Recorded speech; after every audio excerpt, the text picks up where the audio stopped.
Hey everybody, and thanks for tuning in. It's Ronnie. I'm back with another video. This video we're gonna be doing a color touch up.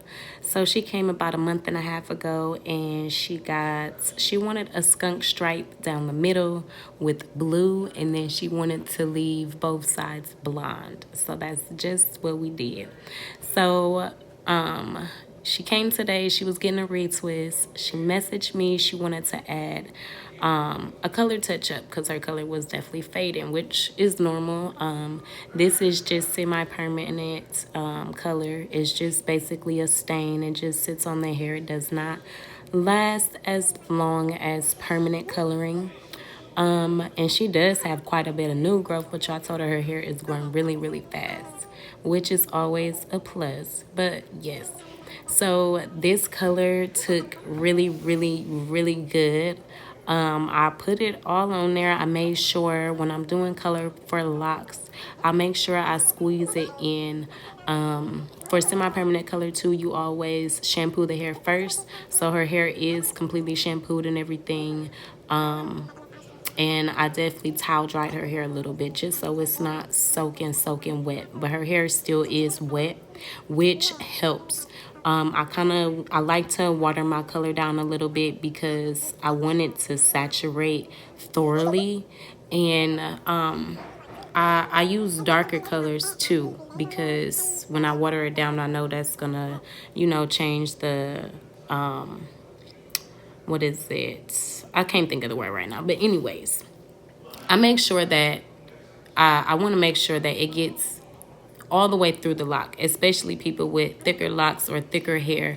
You want to make sure you're completely saturating it. So when I water it down a little bit, it makes it more runnier to get to the middle of the locks, which helps the color come all the way through too. So I'm just going to go through and make sure I color everything. You do see me using a towel to wipe off other areas that get color on them that are not supposed to have color. Like I got some blue color on some of her blonde locks. And I just made sure I wipe that off before it could stain really good. You also want to make sure when you're when you're coloring locks, or when you're getting your locks colored, or if you do decide to color your locks at home, that you're just being very careful, very aware of what you're doing. I try to pin the hair out the way to make it more easier to get to where I need to go. You always want to make sure you do top and bottom. So you will see me lifting up the hair to make sure I get the bottom of the root. Even though, I got the top, I want to make sure I completely get everything. You don't want to leave no spots out. I'm definitely going to roll this up and then pin it out of the way so it does not get everywhere. One thing to note when you're coloring your locks and you have two different colors and they are semi-permanent or even permanent colors, your colors can bleed on each other. So it was some of her locks that have like a slight tint of like this tealish greenish color that her locks faded to. And that's always normal. That's just because the hair is sitting right next to each other. So that will happen. That's perfectly normal. So moving on to the front of her head, I always want to make sure I keep the locks out of her face. The locks that I color, I want to make sure when I place them down, I place them back and away from her face or to the side, never going straight down into her face so color doesn't drip down or anything like that. I make sure I want to saturate completely, rubbing it in between, squeezing it just to make sure it completely gets saturated through. Yes.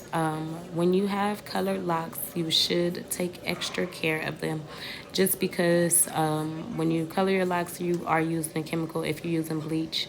And most times when you want to get these fashion colors, you do need to use bleach first. So you want to make sure that you are taking care of your locks, that you are moisturizing extra, that you're oiling your scalp, that you're keeping your locks healthy, soft, and moisturized, making sure you condition and everything. Deep conditions are always going to be a best option as well. For this, after I put all of the color on her, I went ahead and set her under the dryer just so I can have that heat and make sure that it sets inside the core. When you have heat being applied to the hair, you're kind of like softening the cuticle a little bit so that the color can set in and everything. So I went on in, I put a cap on first, and then I put her under the dryer. This is her hair once it is completely finished and it looks beautiful, and this is the style.